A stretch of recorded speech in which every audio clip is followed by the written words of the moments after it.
أعوذ بالله من الشيطان الرجيم بسم الله الرحمن الرحيم الحمد لله رب العالمين وصلى الله على سيدنا وحبيبنا حبيب إله العالمين محمد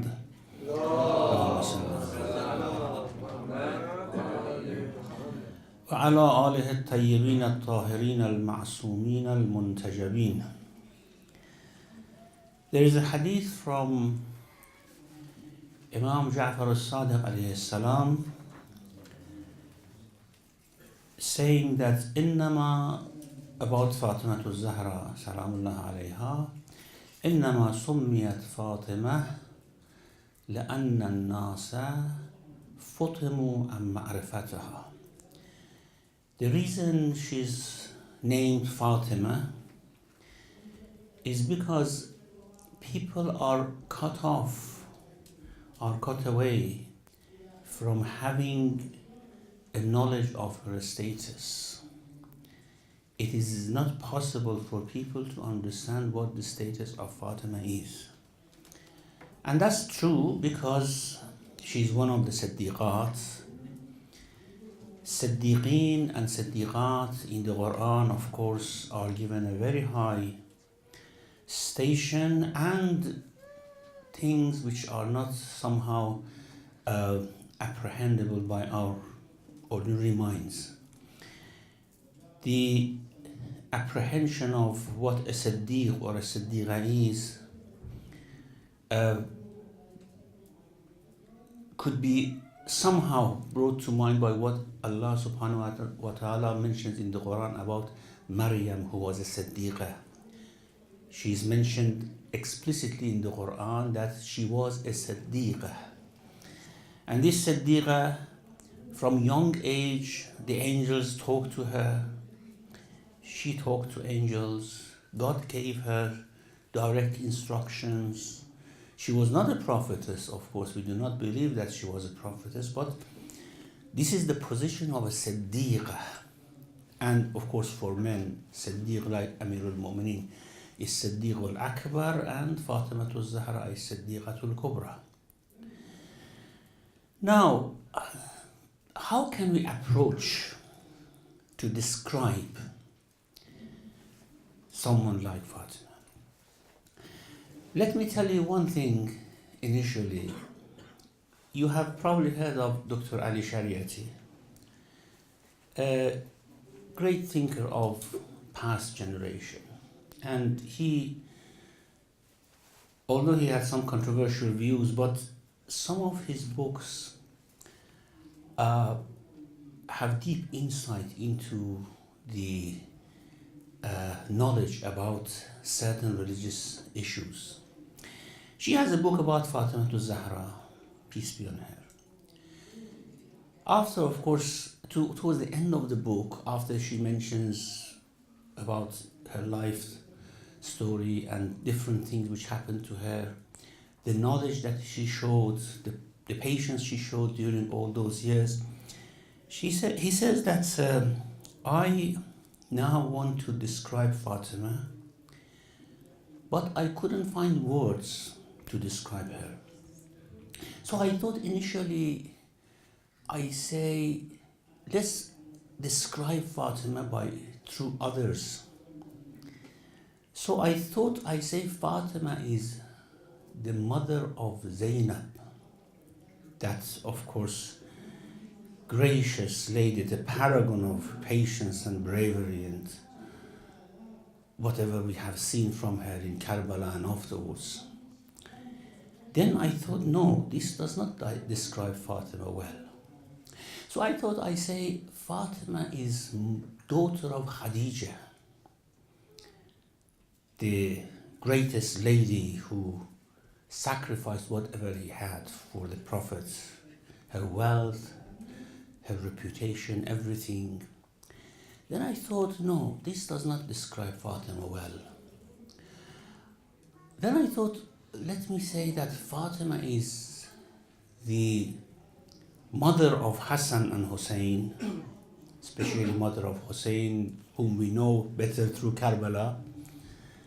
the one who sacrificed everything in love of God. She is the one who has brought up this son. She is mother of Hussein. Then I thought, no, this cannot describe Fatima well. Fatima is beyond that. I thought, okay, Fatima is the wife of Ali. What goes beyond that? But no, Ali had other wives later on as well, and this cannot describe Fatima. Fatima was daughter of Muhammad, of course, the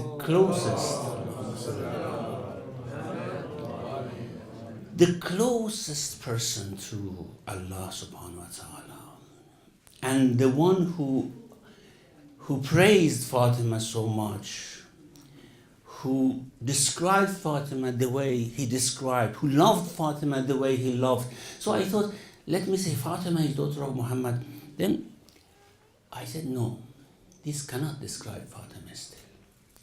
So at the end of the book, the last sentence of the book is that, so I describe Fatima as such. Fatima is Fatima.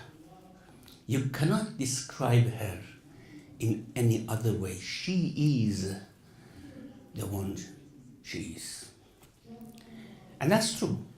Of course, when our station is low, we are attributed to people who are higher than us, and we are attributed sometimes to our fathers, to our sons, to our siblings, because of course they are higher than us. But for Fatima, he says, for Fatima you cannot do this. Fatima is beyond such descriptions. You have to know Fatima the way she was. Now, how should we know Fatima? Because Imam Ja'far al-Sadiq said, you know why she is called Fatima? Because Fatima is from Fatim, and Fatim means to cut off. And because people cannot know her, so that's why she's called Fatima.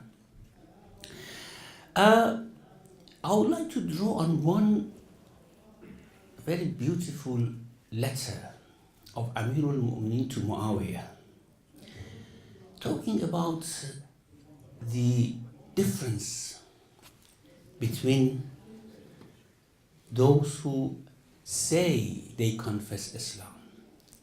Initially, some people think that, okay, anyone who confessed Islam in the presence of the Prophet, peace be on him, he is one of the Sahaba, and the Sahaba are all the same. Well, this is the most simpleton view that we can have about Sahaba. I want to go to the khutbah of Fatima, salamullah alayha, khutbah Fadakiyya, the way she addresses the companions of the Prophet, al-Muhajirun and Ansar, and the way she sees the companions of the Prophet. It's great, of course. You know, Islam has spread through the companions of the Prophet. This is what we know. I'm going to elaborate on that when I come to the khutbah of Fatima, peace be on her. But that doesn't mean that all the companions had the same status. And those of whom who made great sacrifices are just like those who said, Ashhadu an la ilaha illallah, because to save their neck. They are not equal, of course. Now, there is a letter in Nahj al-Balagha, letter number 28. This is a letter in response to a letter by Muawiyah to Amir al-Mu'mineen. And what was the letter of Muawiyah is mentioned by Ibn Abil Hadid, the great Sunni scholar who was the commentator of Nahj al-Balagha as well.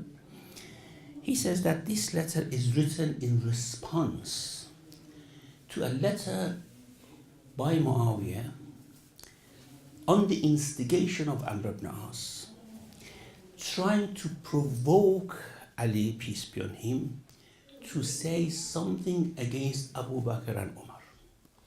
Had he done that, and this is a very telling story, you see, we have to be shrewd and we have to be followers of those who are the imams of our nation, and especially the imams of the Shia. Why Muawiyah wanted to do that? Because had Ali said anything against Abu Bakr and Umar, there would have been great fitna against him. Because in Syria he would have said, look, the companions of the Prophet, the first caliph, the second caliph, Ali is talking against them. And also even in Iraq, people were respecting these khulafa. And he wanted to provoke Ali to say something against them. And he knew that Ali, peace be on him, is going to answer the letter. And he's not going to leave it without any reference to what he wrote. He wrote that, the best person after the Prophet was Abu Bakr, who led the Ummah with justice and righteousness. And then after him came Umar, who again was the most just caliph after Abu Bakr, and the second best person after the Prophet. And you always felt jealous about them. You wanted to take their position while they were better than you. And then when Uthman ibn Affan came, you instigated people against him. You wanted to kill him. All these were allegations of yours. Now, what Ali, peace be on him, writes is very interesting. He writes that, yes, your letter has come to me. You talked in that letter about the blessing of Muhammad, how Allah has blessed the Ummah through Muhammad, peace be on him, and how he supported him in his faith and made the faith to prevail. فَلَقَدْ خَبَّأَ لَنَا الدَّهْرُ مِنْكَ عَجَبًا. Now there was something that the time was concealing from me of your wonders. You know why? Because up to the last breath, Muawiyah was fighting against the Prophet until they were defeated in Mecca, and under duress they confessed Islam. Muawiyah and his father Abu Sufyan. Now he's talking about the blessings of the Prophet. He says, it's very strange the way you talk, and you are talking about the blessings of our prophets to us, and زعمت أن أفضل الناس في الإسلام, and you think that the best people in Islam, فلان وفلان, he doesn't name. You have to learn from Amirul Mu'mineen. فلان وفلان, you have thought that these are the people. فذكرت أمرا إن تمعت ذلك. Okay, you are talking about the merits of the companions of the Prophet. What's that to do with you? That's not your business. You never have been a companion of the Prophet as such. You believed under duress. So you want to now say who was better than the others? And وَمَا أَنْتَ وَالْفَاضِلُ وَالْمَفْضُولُ. How can you judge who's most meritorious, who's better, who's worse? وَالسَّائِسَ وَالْمَسُوسُ, who should be an imam, who shouldn't be an imam? وَمَا لِلطُّلَقَاء وَأَبْنَاءِ الطُّلَقَاء وَالتَّمِيزُ بَيْنَ الْمُهَاجِرِينَ الْأَوَّلِينَ. Very clever answer. Since when the tulaqa, those who were released by the Prophet after the conquest of Mecca, and they fought until the last strike against the Prophet, since when have they the right to distinguish between the ranks of Muhajirun and Ansar? Okay, it's up to us. That has nothing to do with you. وَتَرْتِيبَ دَرَجَاتِهِمْ وَتَعْرِيفَ طَبَقَاتِهِمْ. And you want to describe their ranks and say what are their classes and such things. And then he says that, yes, of course, there is one way to distinguish. It's not your business. I'm just saying that others hear. There is one way to distinguish between the companions of the Prophet. And that is, you see, he wanted to extricate something against the Khulafa from the mouth of Amirul Mu'mineen. And he, of course, he never mentioned that. So he says, there is one way to distinguish. You know what? إن قوما استشهدوا في سبيل الله تعالى من المهاجرين والأنصار. A group of Muhajirin and Ansar were martyred in the way of God. وَلَكُلٍّ فَضْلٌ, all of them have their merits, of course. All of those Muhajirun and Ansar, the companions of the Prophet who were martyred, all of them they have their fadl and merit. حَتَّى إِذَا اسْتُشْهِدَ شَهِيدُنَا, until our Shaheed got martyred. Who was our Shaheed? The Shaheed from AhlulBayt of the Prophet, Hamza Sayyid al-Shuhada. قِيلَ Sayyid al-Shuhada. You know, all those Shuhada had merits until Hamza was martyred. Then it was said Sayyid al-Shuhada. وَخَصَّهُ رَسُولُ اللَّهِ صلى الله عليه وسلم بِالسَّبْعِينَ تَكْبِيرَةً عند صلاته عليه. You know, for Salatul Janaza, for the dead person, when we pray, we say 5 takbir, isn't it? That's the Sharia. For Hamza Sayyid al-Shuhada, Prophet, peace be on him, said 70 takbir. That was his great merit, and he didn't do it for anyone else. For any other companion of him who was martyred, he never did that. And وَإِنَّ أَوَلَا تَرَى أَنَّ قَوْمًا قُطِّعَتْ أَيْدِيهِمْ فِي سَبِيلِ اللَّهِ. Many of the companions of the Prophet lost their hands in battle. وَلَكُلٍّ فَضْلٌ, all of them have their merits. حَتَّى إِذَا فُعِلَ بِوَاحِدِنَا مَا فُعِلَ بِوَاحِدِهِمْ, until one of us lost his hand. Ja'far, Amirul Mu'minin's brother. قِيلَ الطَّيَّارُ فِي الْجَنَّةِ وَذُو الْجَنَاحَيْنِ. The Prophet said, he is the one who flies in paradise. He's Dhul Janahayn. Now these are the things that no one can deny, isn't it? And وَلَوْلَا مَا نَهَى اللَّهُ عَنْهُ مِنْ تَزْكِيَةِ الْمَرْءِ نَفْسَهُ لَذَكَرَ ذَاكِرٌ فَضَائِلَ جَنَّةٍ. If Allah had not prohibited us to talk about our own merits, someone would have talked about his merits, meaning himself. I would have said, what have I done? And what prophets have said about me. The Prophet have said about me, تَعْرِفُهَا قُلُوبُ الْمُؤْمِنِينَ. قُلُوبُ الْمُؤْمِنِينَ know all these. فَدَعْ أَنْكَ مَنْ مَالَتْ بِهِ الرَّمِيَّةِ. Now, leave all these things. This is not your business to judge between me and Abu Bakr and Umar. This is not your business. You are want to create fitna, of course.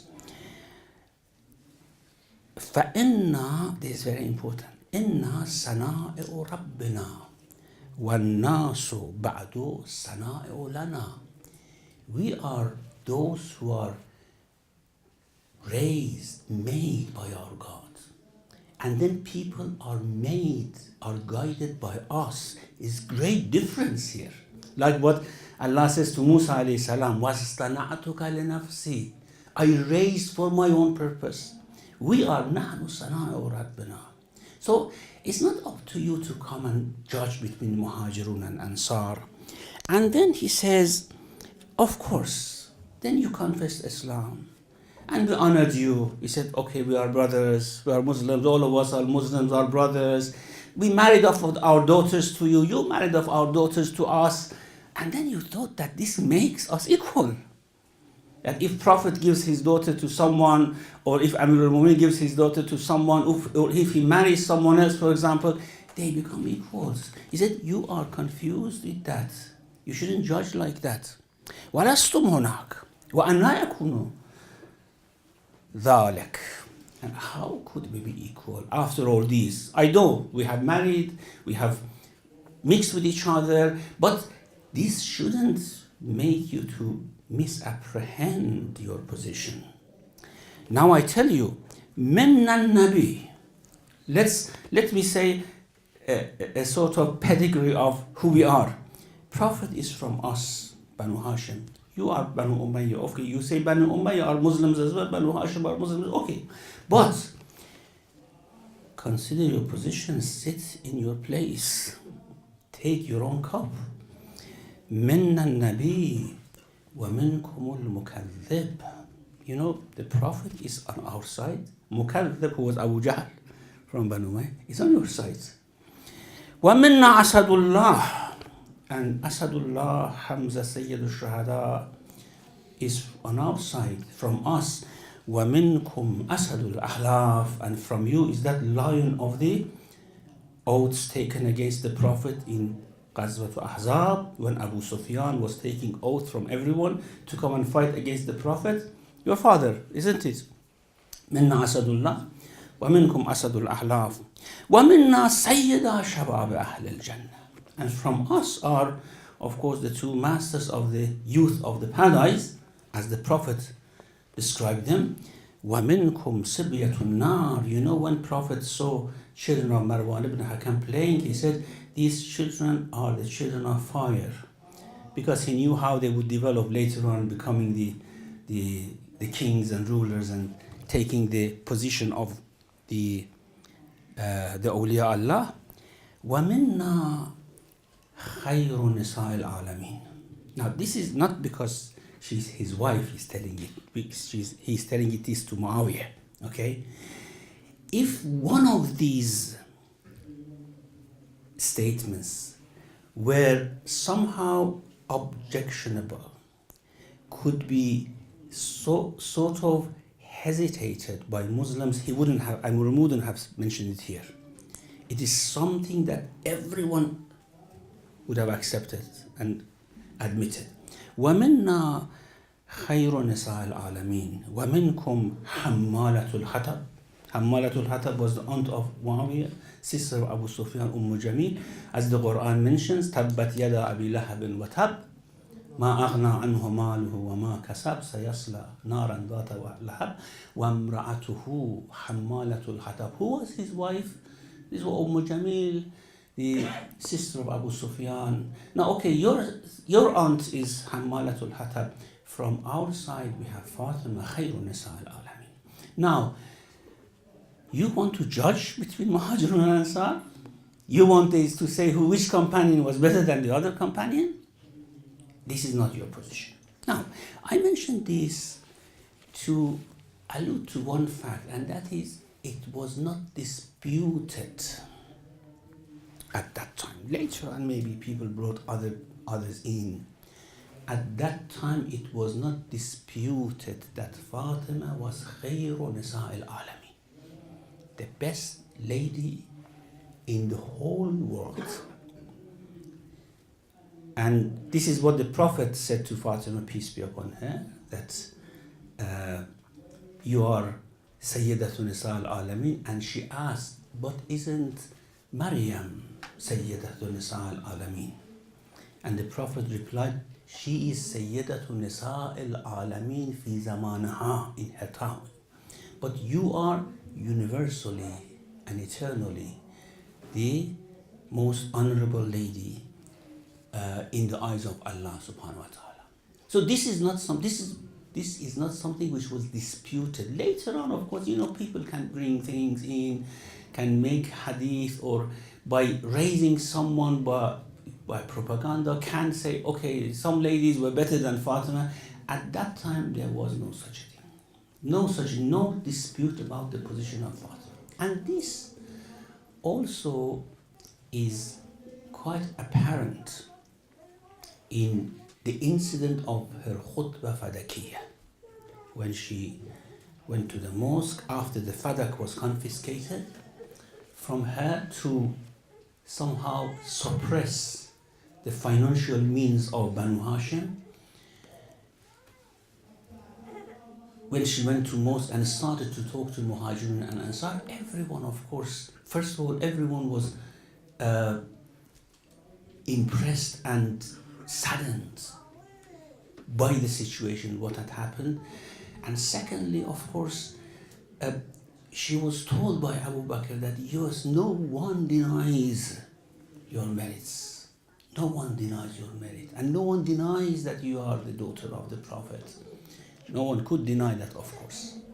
But what happened, of course, was somehow the course that history took.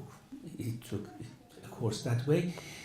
We should be clear in our mind that we do not want, we cannot make what the history has made wrong, we can make it right. We cannot do that. History is history. We cannot change anything. We have to realize what is our position now and learn from our Imam Amirul Mu'mineen not to play in the hand of those who want to create fitna among the Ummah. Muawiyah wanted to create Ummah among the Ummah. I know some of our Sunni brothers say Muawiyah was a Sahabi, a companion of the Prophet, we should not insult him or whatever. This is nonsense. This I never can come and say about Muawiyah something good. He never did anything good in his life. And the great scholar Nasa'i, who has written this, is writer of one of the Sahih of Sitta, when he went to Syria and saw that people were talking bad about Ali, he wrote a book, Khasa'isu Ali ibn Abi Talib, the distinguishing features of Ali ibn Abi Talib. And the people became very angry. They said, why don't you write anything about other companions? Only about Ali. He said, because you talk bad about Ali. I wrote about Ali. They said, no, write about other companions as well. He wrote a book, Khasa'isu Sahaba, the merits of companions, starting with Abu Bakr and Umar and Uthman and Ali and others. But there was no mention of Muawiyah there. And they said, why don't you mention anything about Muawiyah? He said, by God, I haven't heard anything good about Muawiyah. What should I write about Muawiyah? Except that the Prophet said, Allahumma la ashba Allahu batnah. May Allah never satiate him. This is the only thing I've heard reported from the Prophet about Muawiyah. And they, of course, they injured him, they hit him and sacked him out of Damascus, and he died on the way. This great Sunni scholar, this very respected Sunni scholar, one of the authors of Sahih said that. So there is no compromise about Muawiyah. We cannot say that yes, Muawiyah, who created all those mischief, is a companion of the Prophet. Muawiyah radiallahu anh killed Ammar radiallahu anh, fought against Ali radiallahu anh. This is not possible. But we leave the judgment about those who were with the Prophet all the time. Not like Tulaqa, those who believed under duress. Well, we leave this until Allah judges. We do not want to insult, as we do not like to be insulted. We want to live in peace and brotherhood with all other Muslims, except those who are followers of Muawiyah, like what you see nowadays. We cannot, of course, be in peace with them, as Ali could not be in peace with them. We cannot be in peace with them. But all other Muslims who are 95% of Muslims, yes, we want to be in peace with them. Now, what Fatima, peace be on her, said in her khutbah, I want to mention one thing about what she said to the companions of the Prophet, and a little bit about the contents of her talk. A little bit. To see why she is Khairun Nisa al-Alameen, the best woman in the world. While she was very young. I mean, the majority of Shia scholars say that she was born 5 years after Bi'tha, which makes her demise at the age of 18. Shaykh Mufid and some others say she was born 2 years after Bi'tha, which makes her about 21 years old when she passed away. And majority of Sunni scholars say she was born 5 years before Bi'tha, which makes her about 28 years. Anyhow, she was very young when she passed away. But the type of knowledge that she had. When she went to the mosque, Medina mosque, to talk about her grievances to the companions of the Prophet, because she became very upset about something unexpected. That was confiscation of Fadak. Whatever the reason of Abu Bakr was, we don't want to judge. He had a reason for it, but we know that Fatima was not convinced about the reason. So she went to the mosque complaining to the companions of the Prophet. Now what she said to the companions, she said that Antum Ibadullah, nusbu amrihi wa nahyihi. You, bondsmen of Allah, you are the flags, you are the signposts of His commands and prohibitions, the companions. وَحَمَلَةُ دِينِهِ وَوَحْيِهِ. You are the ones who carry His religion and His revelation. And that's true. After the Prophet passed away, who spread Islam in the world? It was the companions of the Prophet. They spread the word. They promoted Islam. They went to different parts of the world to teach Quran to others. So they were important. We never should underestimate the value of companions of the Prophet, peace be on him.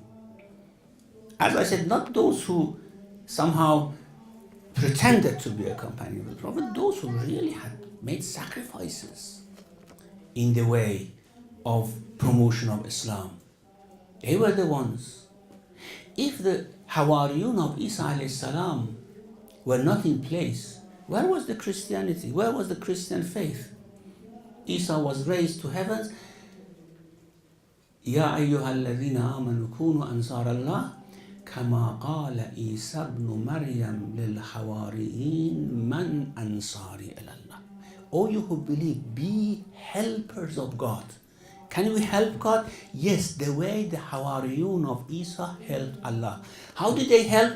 Because Isa was going to be raised to heaven. His faith was not preached, was being aborted. So he said, who helps me? By spreading this word after me. قال الحواريون نحن أنصار الله. They say, we do it. We are the helpers of Allah. And Allah tells us that you be like them. And the address is to companions of the Prophet initially. And the companions of the Prophet really did the job. We know that. They did the job. They spread the word. Despite all the disagreements they had among themselves, they did it. And here Fatima, peace be on her, said that you are the ones who are entrusted with the revelation. And you are entrusted with زَعِيمَ حَقٍّ لَهُ فِيكُمْ, a pledge that you have taken and a trust that you have taken from Allah, which is Quran, that you have to spread. And then, of course, he expounds on that and commends companion for doing such things. It's all true. It's all true. It's because of the companions. We have Imam Zain al-Abidin alayhi salam in the third khutbah of Nahjul Balagha, when he talks about the companions of the Prophet and prays for them. These were the ones who left their houses, their families, migrated with the Prophet.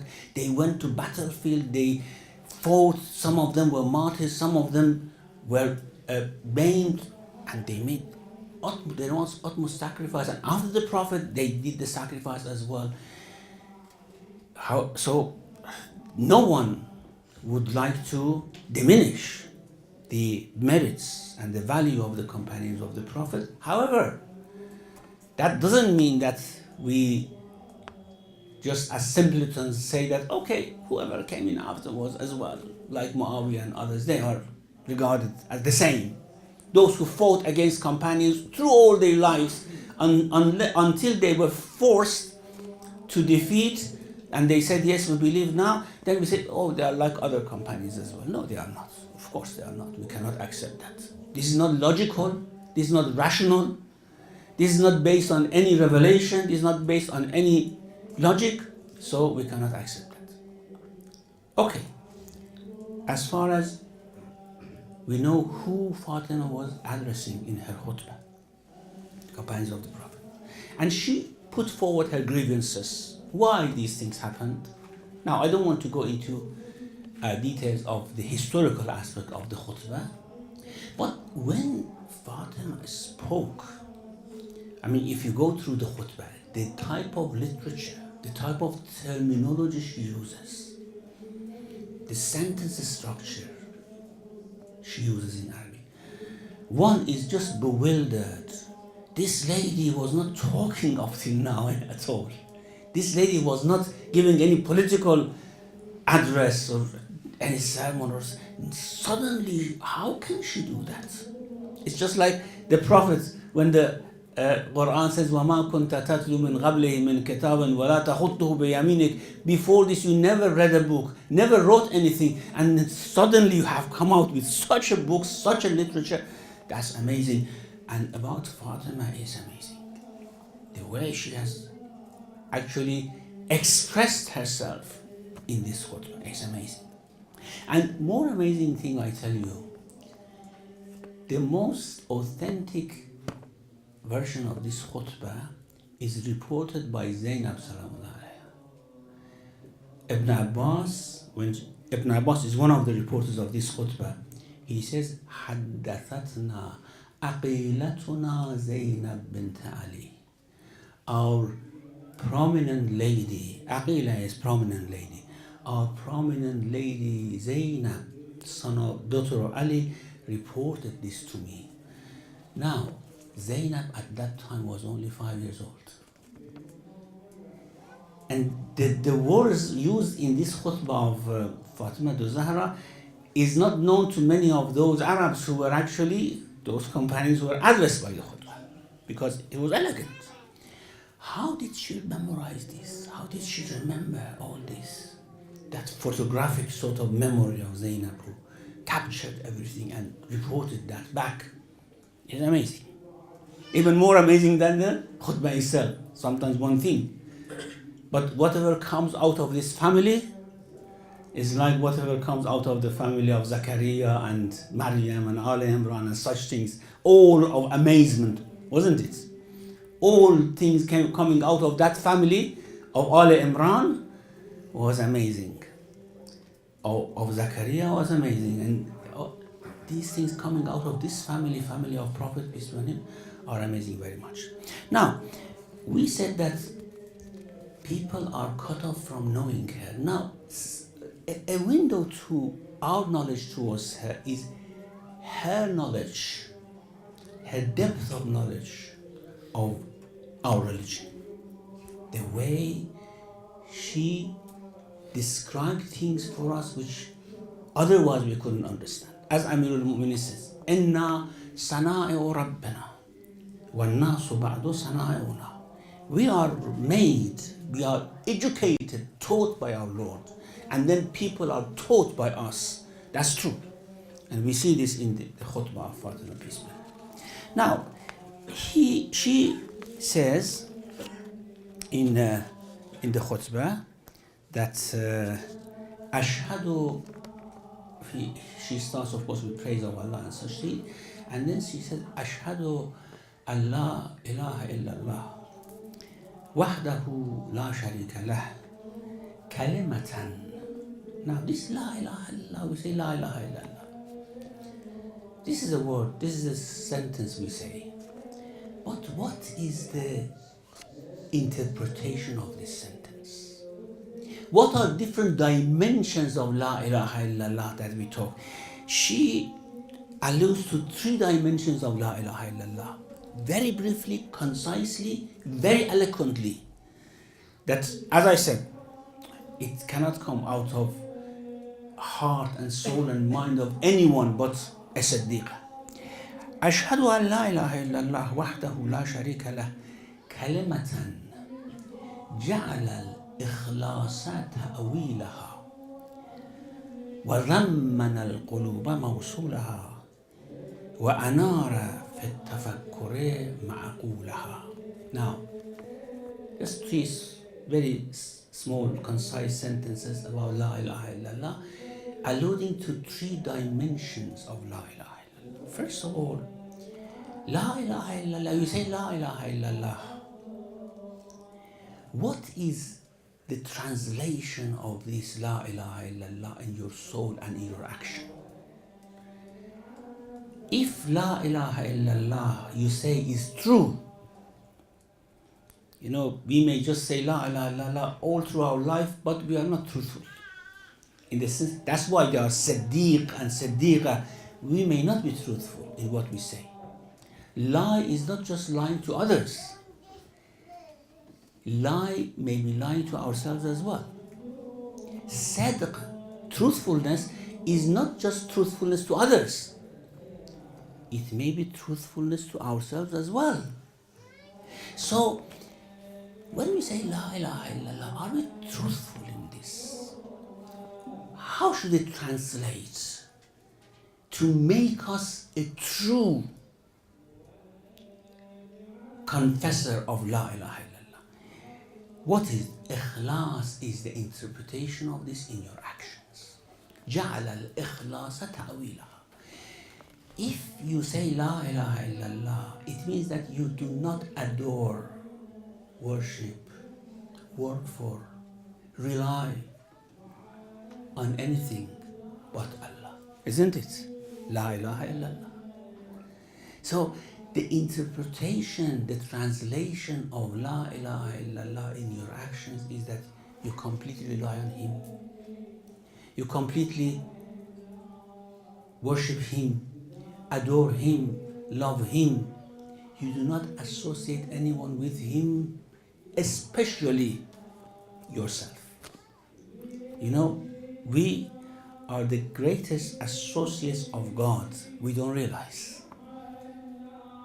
Why? Because we rely on our power, on our talent. We boast. We behave as if all these things that we have are from us, not from Allah. And this is, of course, not ikhlas.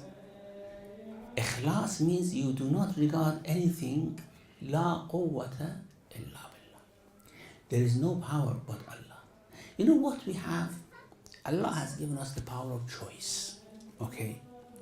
And this is the only thing that we have. The power, not the power, but power is given by Allah.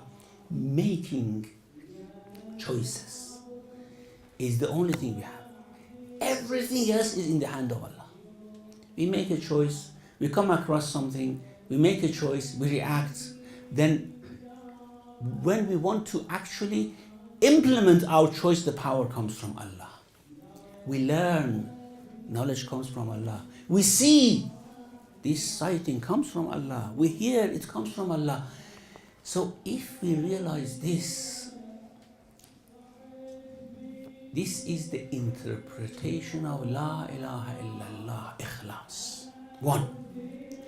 So she says, she doesn't just say Ashhadu an la ilaha illallah the way Muawiyah writes in his letter, Ashhadu an la ilaha illallah. No, that's nonsense. Not La ilaha illallah is nonsense. What he says is nonsense. إذا جاءك المنافقون قالوا نشهد أنك لرسول الله والله يعلم أنك لرسوله والله يشهد أن المنافقون لكاذبون. When munafiqun come and say, we witness that you are Rasulullah, of course God knows that you are Rasulullah, but what munafiqun says is nonsense, is lie. So this is the first thing. جعل الإخلاص تأويلها. Okay, when we say La ilaha illallah, we should develop a knowledge about God. We should develop some closeness to God. Where does that develop? In the heart. By heart we mean the soul, not the physical heart. ضمن القلوب موصولها. You know, the real meaning of La ilaha illallah is known by the heart. The content of it is put in the hearts. ضمن القلوب موصولها. So we have one dimension of La ilaha illallah which should appear in our actions. The other dimension of La ilaha illallah is the knowledge which comes into our heart about Allah if we are sincere. That sincerity is very important. Why some people are distinguished from others? There are no two people who are like each other in faith. Why? Because of the differences of these dimensions. And when that knowledge comes, love comes. Love of Allah comes. Because you cannot love someone who doesn't know God. Usually people ask, what should be our attitude towards God? Fear or love? Well, when the love of Allah comes, you fear Him most. Because you know Him. And someone who knows Him fears Him. Because His awe, His grandeur imposes itself upon your heart. إِنَّمَا يَخْشَى اللَّهَ مِنْ عِبَادِهِ الْعُلَمَاءِ. Only those who have knowledge of God have this khashya of Allah. And then that love is mixed with that. So ضمن القلوب موصولها وأنار في التفكر معقولها. Now, this La ilaha illallah has a logical meaning as well. It could be grasped by minds as well. It's not only the hearts, it's not only the actions in which La ilaha illallah manifests itself, it's logical. You look around yourself, you see this world with the harmony. There should be only one God in it. لَوْ كَانَ فِيهِمَا آلِهَةٌ إِلَّا اللَّهُ لَفَسَدَتَا. If there were other gods besides God, they would have fought against each other, they would have overpowered each other. This world wouldn't have gone the same it would. So even in your intellect, this La ilaha illallah reflects its reasonable meaning. So this is just a short part, maybe one line of our khutbah. You can now see the depth of knowledge which pours out of a heart which is close to Allah, which is a Siddiqah, a soul which is a Siddiqah, the way it is expressed. Even though these are not actually the main content of her khutbah, she's going to talk about something else. But when she talks, these things come naturally because she is rooted in this knowledge. And this knowledge is rooted in her. So it comes naturally. Now, of course, you can imagine such a wife for Ali ibn Abi Talib was not like any other wife, was not an ordinary person. And we know Amir al-Mu'min married after Fatima to Zahra, but of course they were ordinary women. They were not like Fatima to Zahra. The status that she had, which made Amir al-Mu'min saying after she heard about the news of her demise, she said, بِمَنِ الْعَزَاء يَبْنَ بِنْتَ مُحَمَّدٍ. Who can condole me now, O the daughter of the Prophet, because I was seeking consolence in you after the Prophet, because you were almost at the same station with the Prophet, the same environment, the same ambience of spirituality. Now to whom should I turn? To whom can I turn for condolence? It is reported by Abdullah ibn Abbas rahmatullah alayhi that he says that I heard the Prophet saying to Ali, Ya Ali, alayka bi ya assalamu alayk ya Aba Rayhanati. Peace be on you, the father of the two flowers. That's Hassan and Hussein. عليك بريحانتي من الدنيا بعدي. After me, I ask you to look after my two flowers, Hassan and Hussein. And this is what Amir al-Mu'minin did all the time. He was very careful in battles, in other situations, that these two were not hurt. These were the sort of keepsakes of the Prophet, peace be on him. These were the flowers of the Prophet. Then, after saying that, عليك بريحانتي من الدنيا بعدي والله خليفتي عليك. Allah will be my successor after me. Allah will be with you after me. Then he said, فعن قريب ينحد ركناك. Your two pillars on which you stand will be destroyed soon. Amir al-Mu'minin alayhi salam says, probably later on saying to Abdullah ibn Abbas, that, or Abdullah ibn Abbas reports that when Prophet, peace be on him, passed away, Amir al-Mu'minin said, هذا أحد ركني الذي قال رسول الله. This is one of my pillars. This was one of my pillars. Now I stand on one pillar only. And when Fatima passed away, he said that my second pillar is now destroyed as well. So I have no support anymore. You can imagine, of course, for Fatima to Zahra, joining her father very closely soon after his demise was a good news. It was very pleasurable for her. This is what she wanted. But for Amirul Mu'mineen alayhi salam, it was very difficult to be alone all those years without someone of her own caliber as his partner, of his own caliber as his partner. So when he buried Fatima at night, and this is an enigma why Fatima, peace be on her, wanted to be buried at night, didn't want some of the companions of the Prophet to pray on her body, on her grave. So when he finished burying him, he looked towards the shrine of the Prophet, peace be on him, saying that Assalamu alayka ya Rasulallah anni wa an ibnatika nazilata bik nazilata bijawarik as-sari'at al-lahaq bik. Peace be on you, Ya Rasulallah, from me and from your daughter, who was quick to join you and lying beside you. قَلَّ يَا رَسُولَ اللَّهِ عَنْ صَفِيَّتِكَ صَبْرِي. My patience is now finished, Ya Rasul. Because now I have lost one. Up till now I could have patience, so, despite whatever happened. But now, قَلَّ يَا رَسُولَ اللَّهِ عَنْ صَفِيَّتِكَ صَبْرِي وَرَقَّ عَنْهَا تَجَلُّدِ. I don't know what to do now. Without her, I don't know what to do. فَسَتُنَبِّئُكَ ابْنَتُكَ بِتَضَافُرِ أُمَّتِكَ عَلَى حَرْمَهَا. Soon your daughter will inform you how your ummah collaborated to crush him.